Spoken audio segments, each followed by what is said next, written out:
Okay, what we're going to do is get into lesson 7.6, the graph of the square root function. If we were to look at the square root function, just a general square root curve, we're going to see that the graph of that, if we were to try to see what the general shape of that was, it would be something that looks like this. If we had a cube root function, we're going to see that the general shape for that, even without drawing in an axis, would look something more like this. Very much like the square root function, but a little bit fuller. And we're going to be using our graphing calculator quite a bit, in fact, for all of these problems. And that's the encouraging part. Let's real quickly take a look at example 1 in the notes. Y equals 1/2 x, or 1/2, I should say, the square root of x. Let's see if we could get that typed into the graphing calculator. And we could do that very quickly. The square root button is one button up, one to the left of 7, but we're going to hit second and then hit that button. The X button is 4 buttons above the 7, and we'll just close some of that in there. Now, of course, you might notice that we had 1/2 in there first, so rather than write the fraction 1/2, you can even write 0.5. So that's how you could enter this in on the machine. Now remember, when it comes to graphing, we can hit zoom and go down to number 6 for standard, hit enter, and real quickly get a pretty good picture as to what that shape looks like. Remember, another window that was very friendly too was zoom decimal.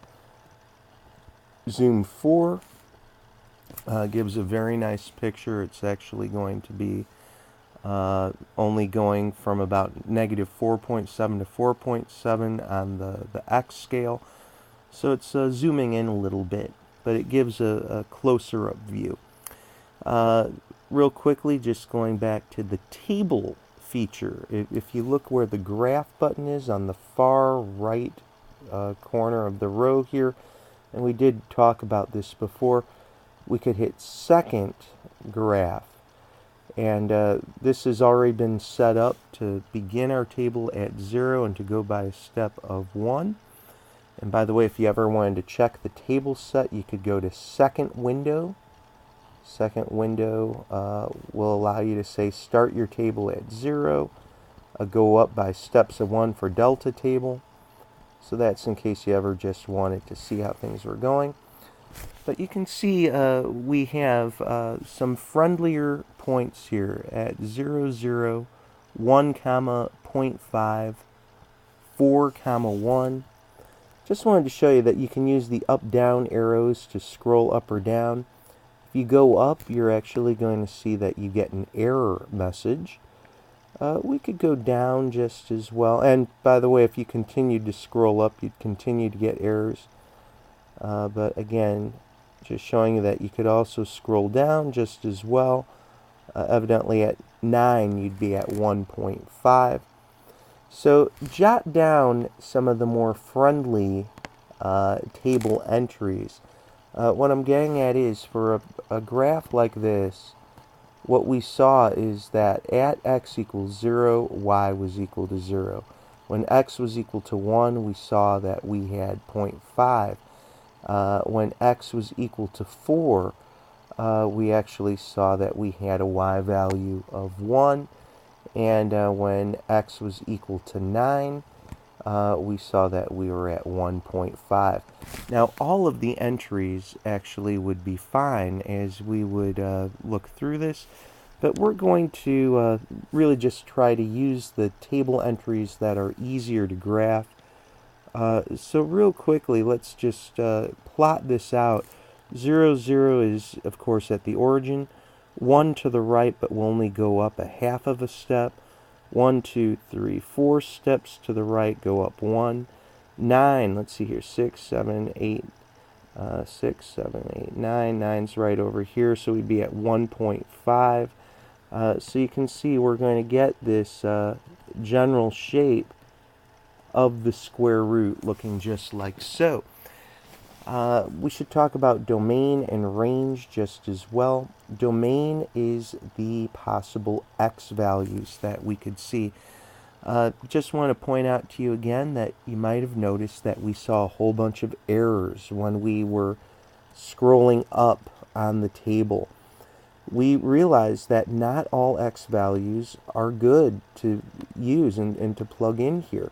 You can't take square roots of negative numbers and get a real output. So you can see really we just had a starting x value at 0.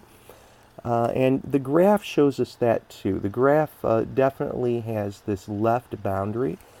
But here's something that you can always do with this square root. Take the inside portion called the argument and write that expression, and let's make it greater than or equal to 0. Whatever is inside must be greater than or equal to 0, so our domain is exactly that. The table would reinforce this to us, so does the graph that we just made. Our graph has that left boundary. We also have this point at the origin being the lowest point that we could ever see. That will talk about the y values. If you look at this point 0, 0, it's the point furthest to the left. It's also the point that is lowest on the curve. Look at all these y values here. The first y value that we saw was 0.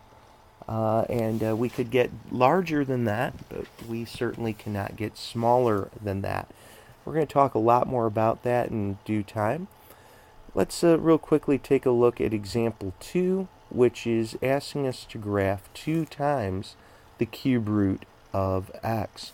So again, let's bring up the calculator. Go to y equals, we could press clear, 2. Now the cube root is actually found on the math button. The math button is all the way here on this left edge. It's 1, 2, 3 buttons above the 7 and 1 to the left. And if you look down to choice 4, we have a cube root. So first I typed in 2, then we'll type in the cube root. Close your parentheses, you could hit enter. Again, you could even hit zoom 6 or zoom 4. Both graphs would be fine. But notice that this is going to be a much fuller looking graph.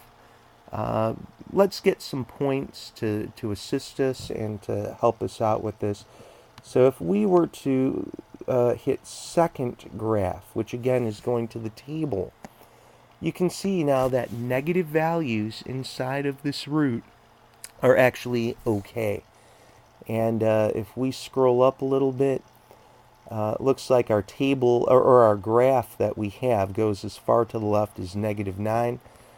At -8, though, we're going to be at -4. As you continue moving down, you could see, any of these entries would be valid and correct and good.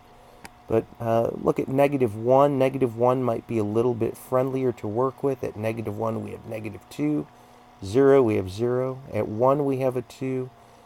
The next output for y that would be a whole number would actually be, once again, 8. So just very quickly using that information, if we had -8, we saw that we'd be at -4. We were at -1, we were at -2. 0, we were at 0. 1, we were at 2. And at 8, we saw that we'd be at 4. Let's plot those. We'll go 8 steps to the left, and then just go down 4. We'll go 1 step to the left, go down 2. At 0, 0, we're over here. 1 to the right, up 2 is just like so. 8 to the right, 5, 6, 7, 8. we'll go up to the 4. We're going to have a shape that looks something like this. And this is your general cube root shape. So here's our domain, here's our range. Our domain, well, again, negatives are okay for cube roots. You can have negative x values inside. There will be all reals. Notice that we never had an error message show up on our table. Notice also that our graph does not have a leftmost point or a rightmost point. Similarly for our range, for our y values, there was never ever an issue with a y value being undefined. It's going to be all reals. We're going to notice that there was no lowest point, there was no highest point. All y values are going to be defined. For a cube root, we can remember this. The domain will always be all reals. The range will also be all reals. We're going to talk a lot more about this in due time, but use the calculator to just get started. Hope this helps. We're going to continue to talk about this over the next several days.